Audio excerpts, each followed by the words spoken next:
Abra comigo a palavra do Senhor no texto de Juízes, capítulo 11, versículo 1 a seguir. Nós vamos acompanhar aqui na NVI. Narque Solidão, vamos junto? Amém? A palavra do Senhor vai dizer assim: Jefité, o gileadita, era um guerreiro valente. Sua mãe era uma prostituta. Seu pai foi Gileade. A mulher de Gileade também lhe deu filhos, que quando já estavam grandes, expulsaram Jefité, dizendo: você não vai receber nenhuma herança de nossa família, pois é filho de outra mulher. Então Jefité fugiu dos seus irmãos e se estabeleceu em Tobi. Ali um bando de vadios uniu-se a ele e o seguia. Algum tempo depois, quando os amonitas entraram em guerra contra Israel, os líderes de Gileade foram buscar Jefité em Tobi. Versículo 6 diz assim: venha, disseram, seja nosso comandante para que possamos combater os amonitas. Disse-lhes Jefité: vocês não me odiavam e não me expulsaram da casa do meu pai? Por que me procuram agora, quando estou em dificuldades? Apesar disso, agora estamos apelando para você, responderam os líderes de Gileade. Venha combater conosco os amonitas, e você será o chefe de todos os que vivem em Gileade. Versículo 9, Jefité respondeu: se vocês me levarem de volta para combater os amonitas, e o Senhor os entregar a mim, serei o chefe de vocês? Os líderes de Gileade responderam: o Senhor é a nossa testemunha, faremos conforme você diz. Pano de fundo dessa história, da história desse homem, é capaz que esse nome seja um pouco novo para você. Não é muito ministrado sobre a vida, sobre o que o Jefité passou. Mas você vai ver, a história vai nos ensinar, a palavra vai nos mostrar que Jefité, embora estivesse ganhando, embora fosse um líder poderoso, embora a palavra vai dizer que ele era um homem valente, um homem guerreiro, que ganhava, que conquistava, que tinha vitórias externas, internamente ele estava sendo totalmente destruído. Ele ganhava, ele conquistava aquilo que era externo. Porventura, por dentro, ele não conseguia vencer as suas guerras internas. E as suas guerras internas, não vencidas então, o fazia tomar decisões com influências, ou decisões influenciadas, de acordo com como estava no seu coração, através de uma palavra, através daquilo que foi lançado sobre ele, e ele deixou penetrar no seu coração. O mundo vai dizer exatamente assim hoje: faça o que está no seu coração, seja feliz, aproveite a vida, aproveite o dia, ouça o seu coração, faça o que está nele. O mundo vai dizer: siga os seus sentimentos, confie no seu coração. O coração é o centro da vida humana e dele procedem os pensamentos, as nossas decisões, as nossas palavras, as nossas atitudes, os nossos desejos. E a história de Jefité vai nos revelar como um coração ferido pode afetar uma vida inteira. Jefité era rejeitado, Jefité era desprezado, foi abandonado, ele estava emocionalmente marcado. Mesmo assim, Deus o levantou. Mas eu quero te dizer uma coisa: um dos homens mais sábios da história, que foi usado para escrever Provérbios, Eclesiastes e Cantares, o nome dele é Salomão. No Provérbios capítulo 4, versículo 23, ele vai dizer: de tudo. Quanto? 50%? 60%, estou subindo. 70%?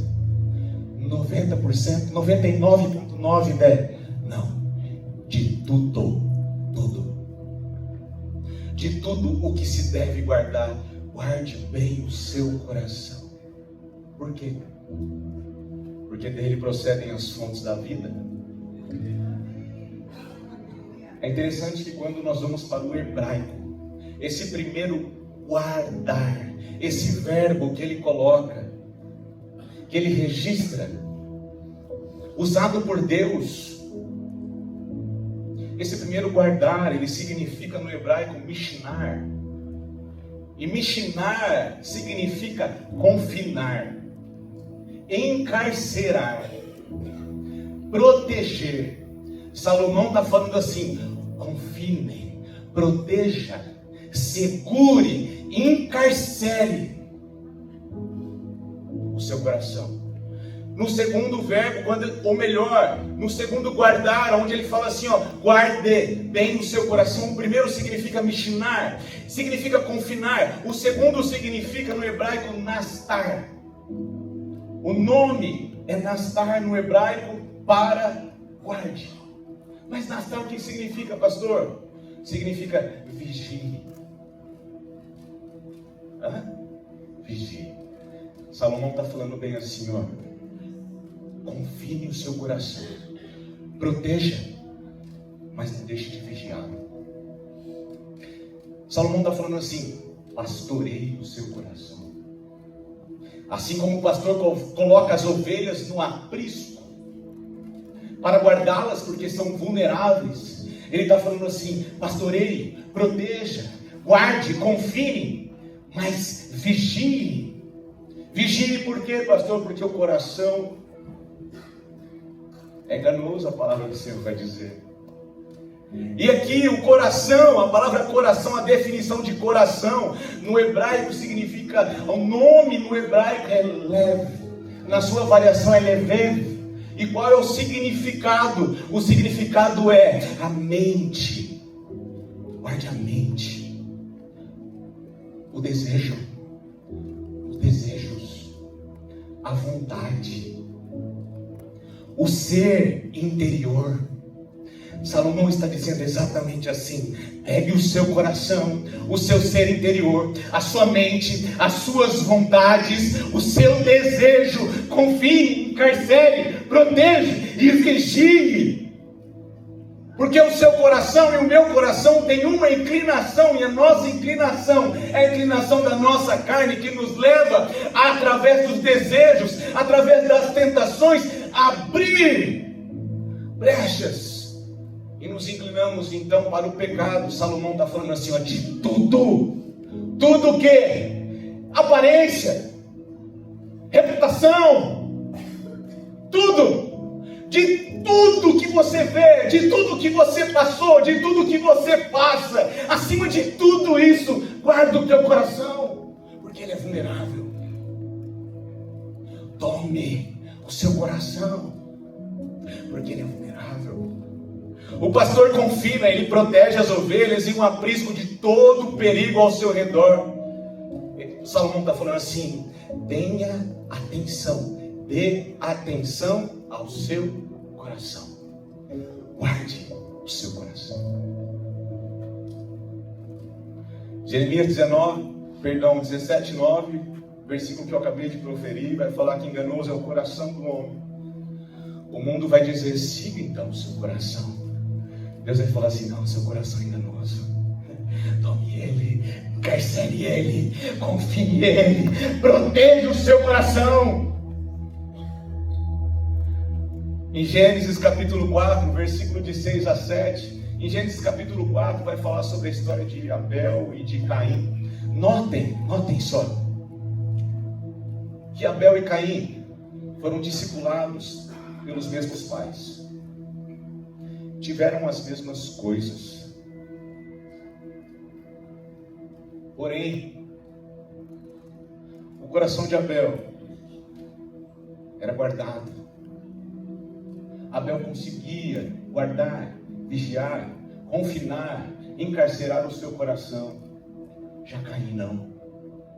Já Caim olhava para o seu irmão com inveja, dominado então pelo seu sentimento.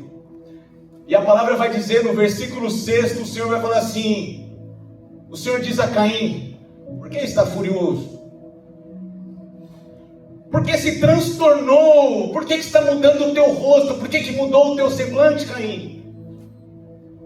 Se você fizer o bem, não será aceito, mas se não fizer, saiba que o pecado ameaça a porta. Ele deseja conquistá-lo, mas você deve dominá-lo. O Senhor Jesus está falando assim, ou melhor, Deus está falando assim: domine o seu coração, meu irmão. Domine o seu coração, meu irmão. Domine o seu coração.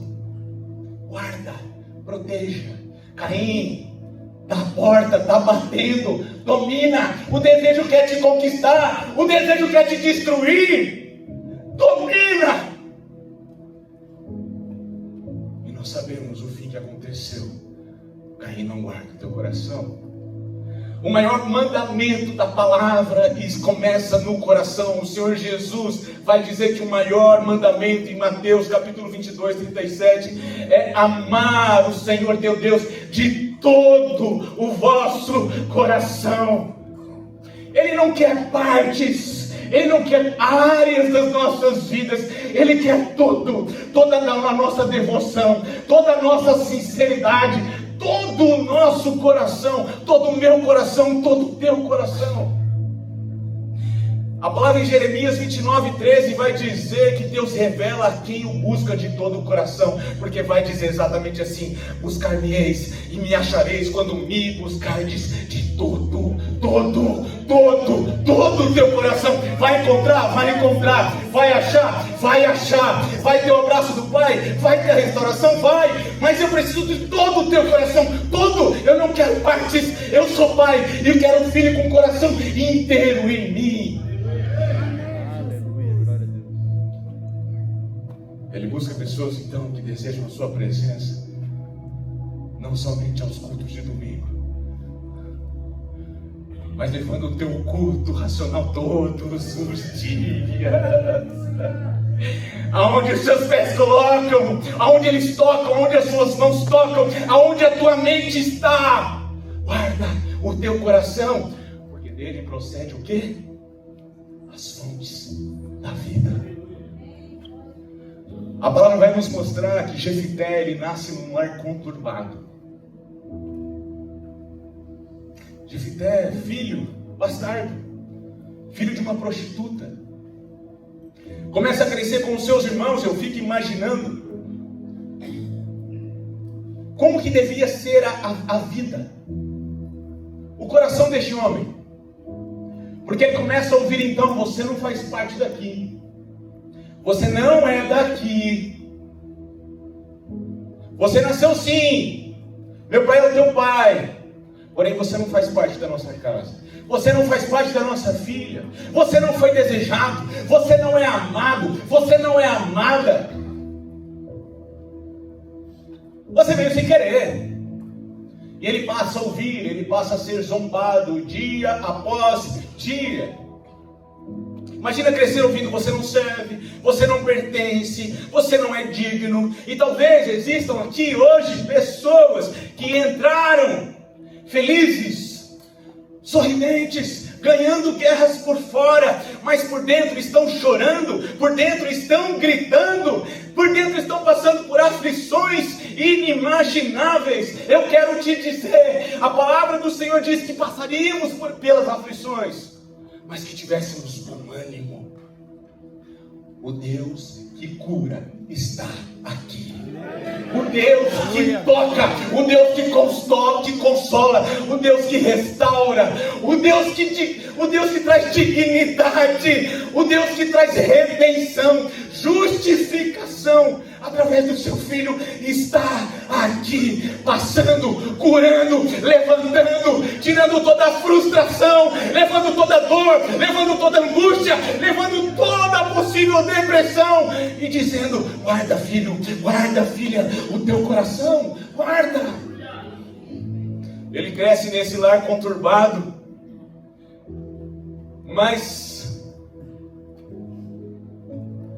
a pergunta que eu quero fazer nessa manhã para você é essa aqui. Eu não vou perguntar se você vai passar, se você tem passado ou já passou por aflições, porque isso é certo. O Senhor disse isso. A pergunta é: o que vai governar o teu coração depois que você passar por essas aflições?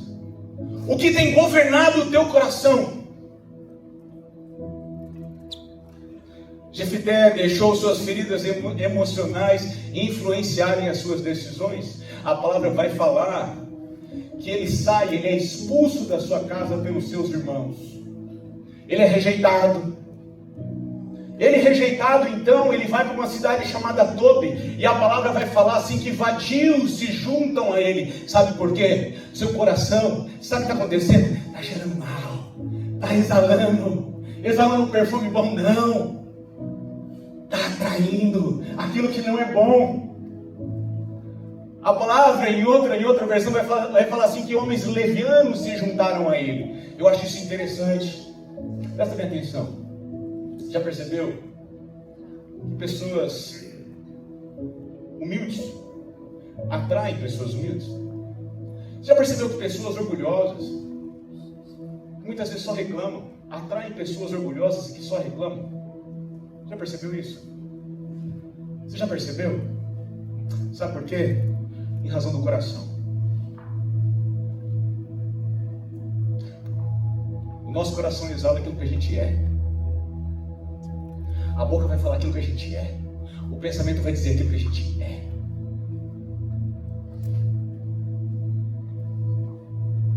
Jefité então passa a se reunir com esses homens. E quando a palavra vai mostrar que ele está sendo então dominado pelo seu coração, dominado pela rejeição, dominado por um sentimento. Quando uma pessoa está sendo dominada pelos seus sentimentos, quando o seu sentimento não está num aprisco guardado, confinado, faz com que a pessoa perca o discernimento, faz com que a pessoa acabe escolhendo más companhias, entrando em relacionamentos errados, em enganos. O coração muitas vezes vai direcionar para a vingança, para o isolamento, para a desistência. Ah não, acabou. Não, hoje não dá mais. Eu não aguento mais. E falaram que quando eu entregasse a minha vida para Jesus, tudo ia mudar. Mas o pecado me persegue. Mas a minha mente domina o meu coração, a minha mente domina os meus atos, me influencia, e eu não tenho forças. Meu irmão, minha irmã, o Espírito Santo quer te levar de volta ao secreto, de volta ao primeiro amor, o primeiro amor que te alcançou, o primeiro amor que me alcançou. Só neste lugar você pode ser curado, só neste lugar você pode dizer assim: Senhor, eu governei, eu tentei, as minhas emoções me governaram até agora, mas eu renuncio o meu eu entrego a Ti todo o meu coração, toda a minha vida, todas as minhas decisões, o meu falar, o meu pensar, o meu deitar, o meu agir, tudo que sou, quem eu sou, a quem pode fazer. Glória a Deus. Aleluia. O inimigo sabe que se ele atinge o seu coração, ele afeta toda a sua vida. Por isso Salomão está falando: sobretudo, guarda o teu coração, acima do dinheiro, acima da aparência, acima da reputação, guarda o teu coração. E é interessante, a história vai falar assim que Jefité agora está acontecendo uma tentativa de uma batalha. Os filhos de Amon querem guerrear contra o povo de Israel.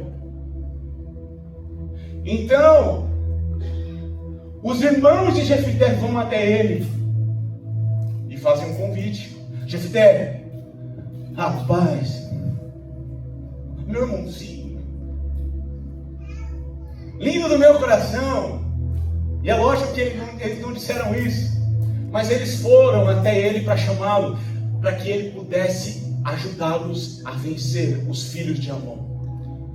Ele vai virar então, doutor Edson, ele vai falar assim: o quê?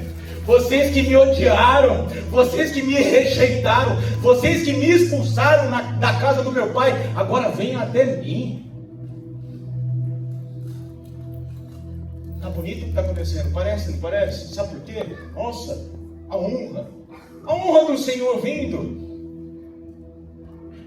Mas o coração de Jefité está com feridas abertas. Ele vira e vai falar assim: o negócio é o seguinte, eu vou ser o chefe. Se eu voltar, eu vou dar acima de vocês. Sabe por quê? Aquela pessoa que ela é rejeitada e deixa então que essa rejeição influencie o seu coração. Um dos aspectos, uma das características é ficar tentando provar quem ela é todo o tempo, todo instante. Eu preciso provar quem eu sou. Eu preciso provar. Porque disseram que eu não ia conseguir. E quando eu estiver no palco, aqueles que não me ajudaram, eles vão ver misericórdia.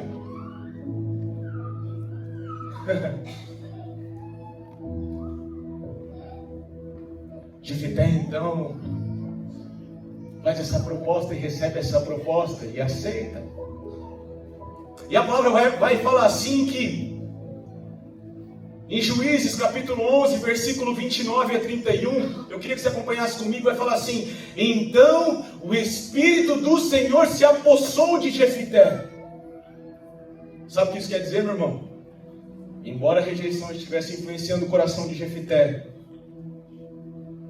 essa rejeição e essa influência que ele estava tendo não anula o propósito de Deus sobre ele, sobre a sua casa e sobre o seu povo. A palavra fala que o Espírito desceu sobre ele para capacitá-lo, para que ele pudesse estar à frente então. Mas eu acabei de mencionar para você que ele então estava agindo de uma forma que ele estava sendo influenciado por aquilo que ele viveu. E o Senhor não tinha pedido nada. O Espírito veio sobre ele, porque era propósito de Deus que o povo de Israel vencesse essa batalha. É propósito de Deus que o teu casamento seja restaurado. É propósito de Deus a restauração para a tua vida. É propósito de Deus um avivamento interno sobre a tua vida, sobre o teu filho. É propósito de Deus que o seu filho que agora está longe volte à casa do Senhor, seja encontrado, abraçado, seja um avivalista. É a vontade do Senhor. Aleluia, glória a Deus. Mas Jefité então faz um voto para o Senhor, um voto que não foi pedido. Ele vai dizer no versículo 30, e Jefité fez um voto ao Senhor: se entregares os amonitas nas minhas mãos, aquele que vier saindo da porta da minha casa ao meu encontro, quando eu retornar da vitória, preste bem atenção, quando o nosso coração não está sendo guardado, a palavra que mais falamos é eu faço, eu aconteço, é a minha dor, e ninguém me reconhece, e ninguém me vê, e fica essa panelinha para cá, e fica essa panelinha para lá, e ninguém me olha, e ninguém me dá um feliz aniversário, porque o eu começa a exalar, o eu começa a vir, não o nós, o eu. Ele está falando assim: se me entregares a quem? A mim. Se eu sair vitorioso. Davi, quando vai até Golias, ele vai dizer: eu vim no nome do Senhor dos Exércitos, do Rei dos Reis. Ele fala assim: não sou eu que vou te vencer, não sou eu que vou te vencer com as minhas forças, com a minha incapacidade. Quem vai vencer é Ele.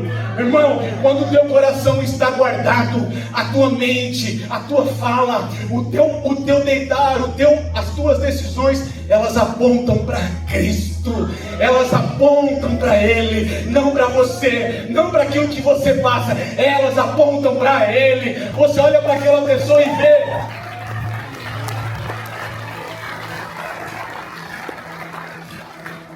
Jefité carregava feridas internas, E antes da batalha ele faz esse voto precipitado: se eu vencer, então eu vou sacrificar a primeira pessoa que quando vir até mim eu estiver voltando em vitória, em triunfo, eu vou te dar como holocausto. Olha só, fazendo um voto a Deus, um voto que Deus não pediu. E assim ele faz. E a palavra vai falar assim que Israel ganha essa batalha. Que alegria é por partes. Porque agora ele volta todo feliz, todo contente. Sabe por quê? Seu coração está satisfeito. Ele alcançou aquilo que ele queria alcançar. Ele está demonstrando agora o teu valor. Ele está demonstrando agora quem ele é. Ele está demonstrando então que ele era maior do que todos. Ele está demonstrando então que aquilo que ele passou, eles tinham que reconhecê-lo, dizer: você é o cara. Você é o cara, você é fera demais. Nossa! Eu não sei você, mas eu sou o cara que mais precisa de Jesus. Porque se eu confiar em mim, eu caio todos os dias. Se eu confiar no meu coração, eu caio todos os dias. Posso falar uma coisa para você? Meu coração é fraco.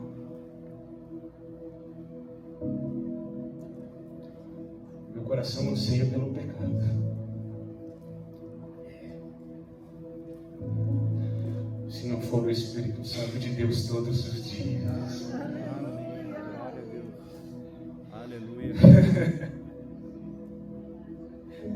A palavra do Senhor vai dizer: aquele que pensa que está em pé, cuide-se. Pensa: estou em pé, está tudo bem, está tudo jóia, estou bom, não cai nada, o irmão não caiu, rapaz, bicho, você viu o que ele fez? Você viu o que aconteceu com aquela igreja? Você viu que escândalo? Você viu, você está apontando para as pessoas. Aonde o teu coração tem te levado?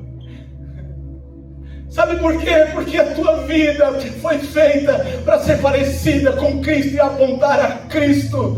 O coração que Deus te deu, a mente que Deus te deu, tem que estar totalmente cativa. Cativa ao quê? Cativa ao senhorio, ao Rei dos Reis, ao senhorio do Senhor. Aleluia. É fácil, pastor? É nada. Dia a dia a gente não renunciar, o desejo vai sair do aprisco correndo e vai dominar a minha emoção, a tua emoção, a minha mente, a tua mente. E ele volta agora vitorioso. Eu venci. Glórias e mais glórias. Então vem correndo. Sai correndo da tua casa, a tua filha. A palavra vai dizer: a tua única filha. Quando estamos com corações feridos, e a palavra do Senhor é interessante, que ela vai mostrar homens e mulheres com corações feridos, porém que não se deixaram governar pelas influências dos seus desejos e das suas vontades. Ana foi humilhada. Paulo foi perseguido. Jesus foi rejeitado.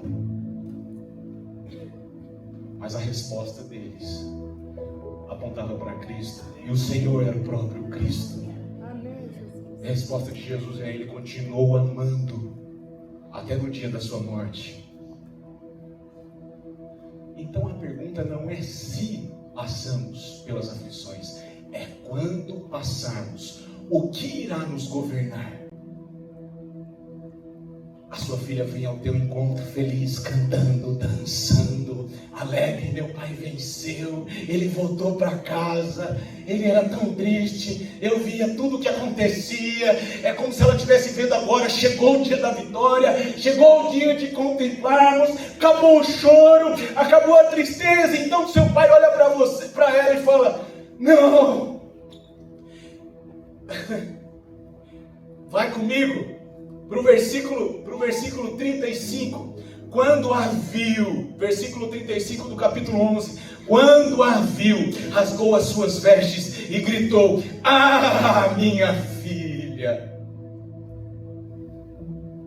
Quando somos domados pelos nossos corações, pelas feridas que muitas vezes foram abertas pelas nossas almas, nós corremos o risco de contaminar quem está do nosso lado, a nossa família, a nossa casa, a nossa esposa, os nossos filhos, os nossos irmãos. E a decisão que ele tomou, um voto que ele deu, Deus não tinha pedido. Então o que Deus quer, pastor? O teu coração e o meu coração por inteiro. Ah, minha filha, eu estou angustiado e desesperado por tua causa. Agora toda a glória cai, todo eu cai. Agora vem o remorso. Sabe por quê? Que Deus não tinha pedido.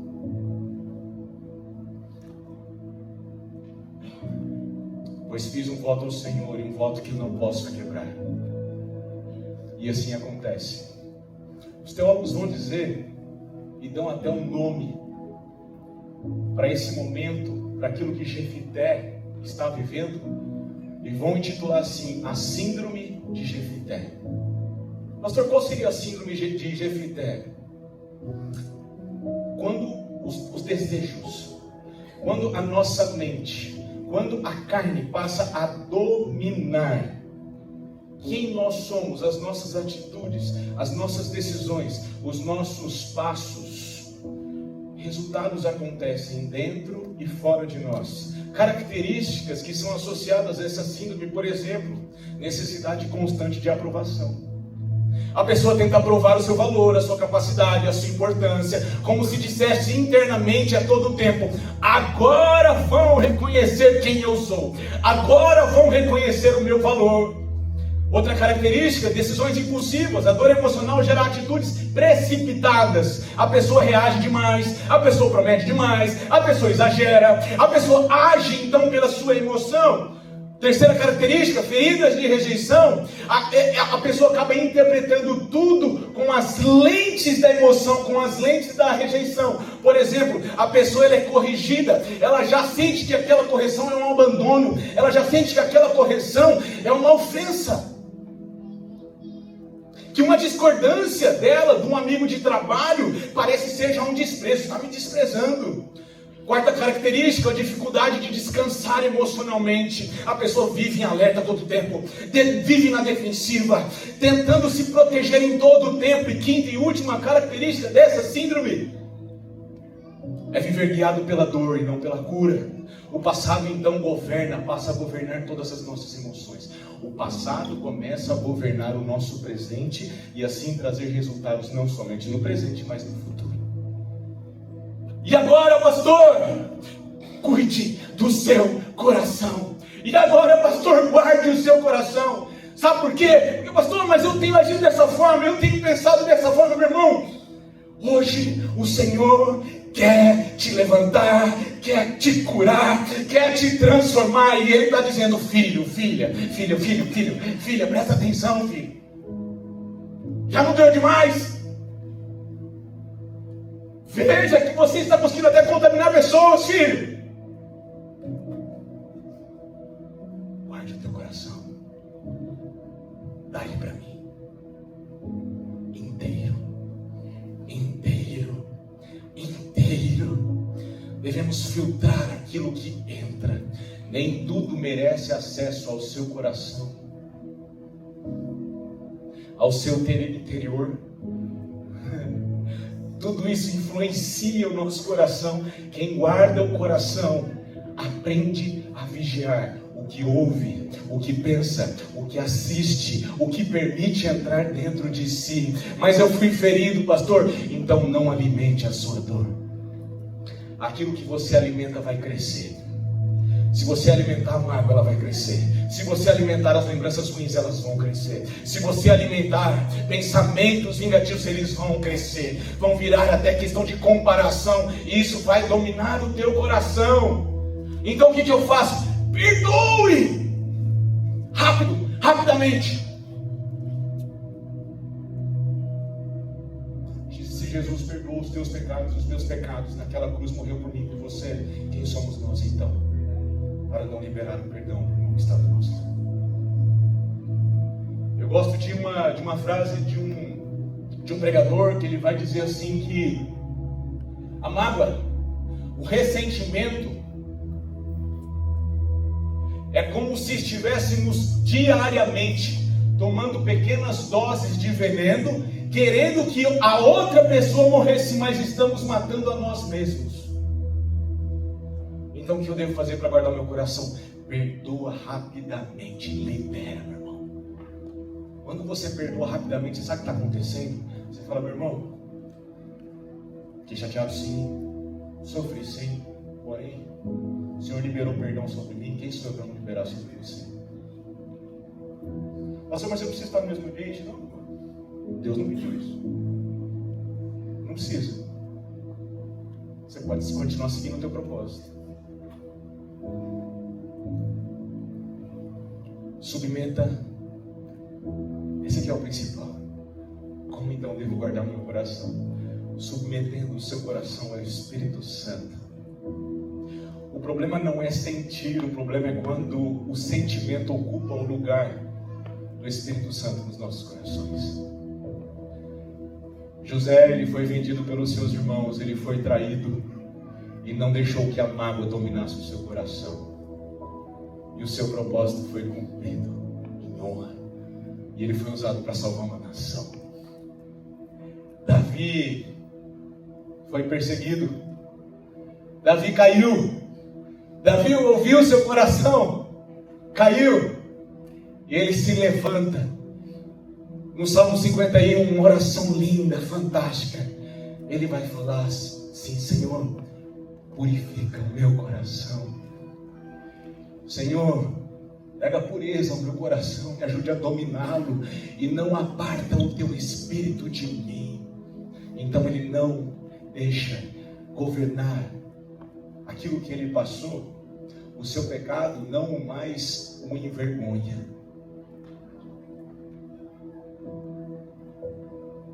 Eu acho interessante, nós estamos caminhando para o nosso final, e enquanto nós vamos encaminhando para o nosso final, eu quero dizer uma coisa: o Espírito Santo está passando neste lugar. Amém. Glória a Deus. E meu irmão, você vai contemplar restaurações e mais restaurações. Aleluia, glória a Deus. Você será aquele que será restaurado e aquele também que será usado como instrumento para trazer restaurações sobre outras pessoas. Talvez você esteja se lembrando de uma pessoa que não está aqui agora, mas você está ouvindo essa palavra, está falando assim: essa palavra é para essa pessoa e eu vou ajudar, meu irmão. Seja então, em nome de Jesus, uma ponte de cura sobre a vida dessa pessoa. Aleluia, glória a Deus. A palavra vai dizer que Judas, quando ele traz Jesus, ele recebe as moedas, ele vai ao encontro, ele mostra quem é Jesus. A palavra vai dizer lá em Mateus capítulo 27, a partir do versículo 3, vai dizer que ele ficou com remorso. Quando ele fica com remorso, ele volta então. Ele fica com remorso, ele devolve, ele volta aos sacerdotes, aos líderes religiosos, e fala: não, eu não quero mais esse dinheiro. Que isso, pastor? Arrependimento, não remorso. Por que, pastor? Qual é a certeza do remorso? Porque ele vai bater na porta de pessoas erradas. Porque se o arrependimento estivesse então influenciando o seu coração e norteando a sua mente, tempos depois deste momento de remorso, ele não tiraria sua própria vida. Mas diferentemente, Pedro que negou Jesus 3 vezes, Pedro que foi encontrado, que foi chamado para ser pescador de almas, Pedro nega o Senhor Jesus 3 vezes, e a culpa o leva a viver a sua velha vida. Mas note que interessante, Pedro volta exatamente ao lugar que Jesus o tinha chamado, Jesus o tinha encontrado. Sabe o que está no meu coração quando eu leio essa passagem? Ele voltou sim pela culpa, mas querendo reencontrar quem o encontrou. E isso aconteceu. E o Senhor Jesus o chama. Pedro, tu me amas. O que está acontecendo, pastor? Remorso? Não. Arrependimento, cura, restauração. Aconteceu a aflição, aconteceu o erro de Pedro, aconteceu. E agora o Senhor falou assim: eu não deixei de te amar, eu estou te levantando sobre você. Você vai começar, você vai ser a pessoa, você vai ser a pedra, Petrus. Você vai ser a pedra sobre a pedra, pedaço pequeno de pedra, da rocha. Você vai levar a minha palavra. Pedro, tu me amas? Te amo, Jesus. Então apacenta as minhas ovelhas. Jesus está falando assim: Pedro, expressa o teu amor por mim, expressa o teu coração por mim, apacentando os meus filhos. Duas pessoas erraram. Uma cai no remorso, dominada pelas suas emoções, e toma uma decisão. Não dá mais tempo de voltar atrás. O outro não, o outro erra. Deixa o seu coração dominar o sentimento do medo, corromper a sua mente. Porém, ele se arrepende e volta. E Pedro, exatamente esse Pedro, o Pedro antes impulsivo, o Pedro antes aquele famoso escreveu, não leu, o pau comeu. Agora, depois da vinda do mestre da restauração, a morte de Cristo, a ressurreição de Cristo e agora a descida do Espírito Santo, é o primeiro a ser levantado por Jesus. Há uma ministração fantástica. Ele faz um apelo tão lindo que 3.000 pessoas se convertem a Cristo. Sabe por quê? Quem estava governando o seu coração não era mais Pedro, era o Espírito Santo de Deus. Oh Senhor, hoje o Espírito Santo está te chamando para voltar ao lugar de cura. Hoje Deus quer tocar no seu coração. Talvez seu coração esteja cansado, ferido, magoado, endurecido, dividido, distante. Mas Jesus ainda restaura os corações. Ele ainda renova, Ele ainda cura traumas, Ele ainda cura feridas. E é maravilhoso que quando Ele faz isso, Ele levanta o fôlego de vida, volta, e nós passamos então a testemunhar o que Ele fez, assim como Pedro testemunhou o que Ele fez. Hoje Deus está dizendo: filho, filha, eu quero todo Ele. Amém, Jesus. Amém. Glória a Deus. Aleluia. Glória a Deus. Amém, Aleluia. Eu não quero só partes, quero todo Ele. Ah, pastor, mas Ele foi tão ferido, filho. Eu quero todo Ele. À medida que contemplamos quem Ele é, passamos a ser transformados.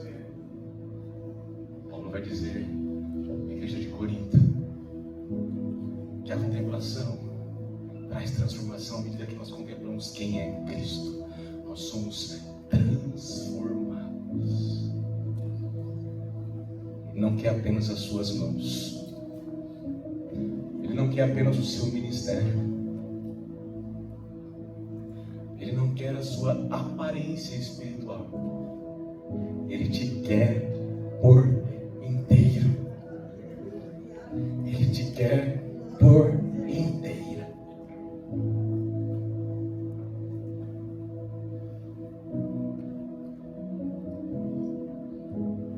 Convido você a fechar os teus olhos.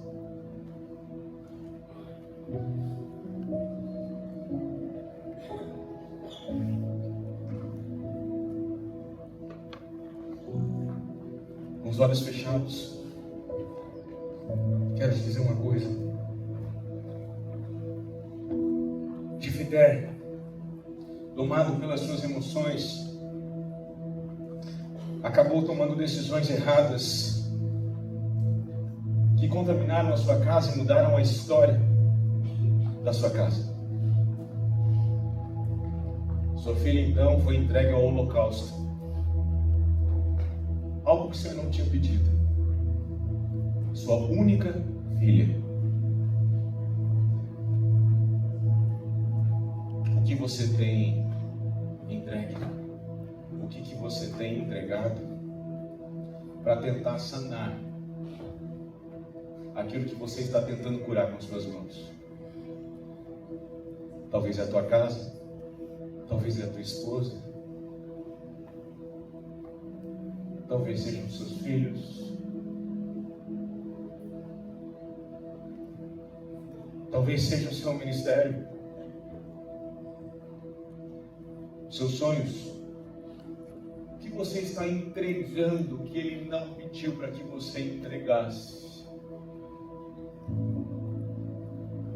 Sendo influenciado então pela dor, pelo remorso. Mas o que Ele pede, pastor? Ele te pede o coração inteiro. Inteiro. Todo ele. Não partes dele. Ele é aquele que cuida do teu coração. Ele é aquele que restaura o teu coração. Ele é aquele que regenera.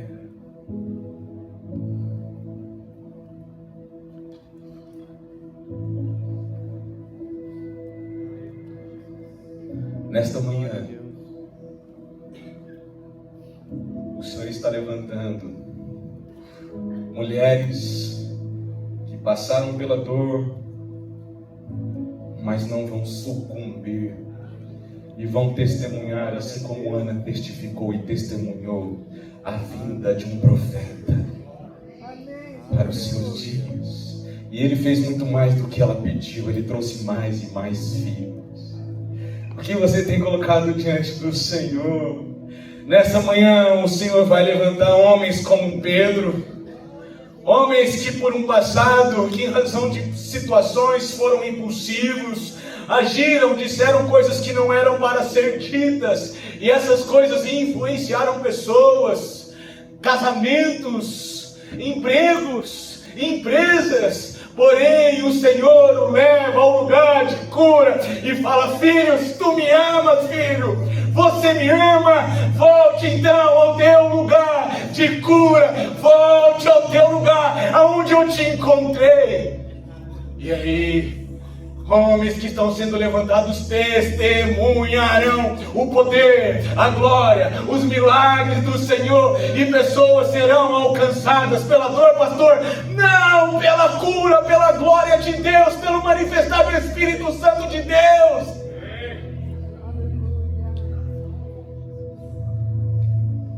Sabe, meu irmão, com os olhos fechados ainda, eu peço a você que eu te faça uma pergunta, ou melhor, uma indagação. Eu não sei o como foi a sua vida, eu não sei como tem sido a sua vida, eu não sei o caos que você já viveu no seu lar, ou com alguma amizade, ou com alguma situação que te trouxe desconforto, que te trouxe angústia, que te trouxe desespero, mas eu tenho uma palavra dos céus para você.